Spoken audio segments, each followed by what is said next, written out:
అంబేద్కర్ కోనసీమలో సంక్రాంతి సందర్భంగా ప్రత్యేక ఈవెంట్లు నిర్వహిస్తున్నారు.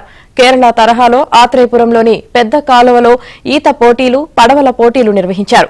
గోదావరి గలగలలు, చుట్టూ కొబ్బరి చెట్లు, పచ్చని పంట చేల నడుమ పంట కాలువల్లో ఈ పోటీలు నిర్వహించారు. పూతరేకులకు కేరాఫ్ గా నిలిచే ఆత్రేయపురం ఈ అరుదైన ఈవెంట్కు వేదికైంది. Sir Arthur Cotton Godavari trophy పేరుతో పడవ, ఈత పోటీలను నిర్వహిస్తున్నారు. గట్టిగా క్లాప్స్ కొట్టాలని యువ క్రీడాకారులు వాళ్ళు ఈత మరిచిపోతున్న నేటి రోజుల్లో రాష్ట్ర ప్రభుత్వం పిలుపు మేరకు కొత్తపేట శాసనసభ్యులు బండారు సత్యానందరావు గారి సారథ్యంలో కలెక్టర్ గారి యొక్క అమూల్యమైన హస్తాలతో ప్రారంభించిన ఈవెంట్ ఇది.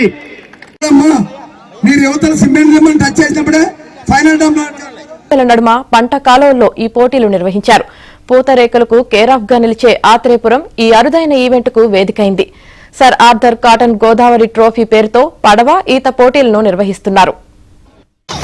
గట్టిగా క్లాప్స్ కొట్టాలని యువ క్రీడాకారులు వాళ్ళు ఈత మరిచిపోతున్న నేటి రోజుల్లో రాష్ట్ర ప్రభుత్వం పిలుపు మేరకు కొత్తపేట శాసనసభ్యులు బండారు సత్యానందరావు గారి సారథ్యంలో కలెక్టర్ గారి యొక్క అమూల్యమైన హస్తాలతో ప్రారంభించిన ఈవెంట్ ఇది. మీరు యువతల సిమెంట్ టచ్ చేసినప్పుడే ఫైనల్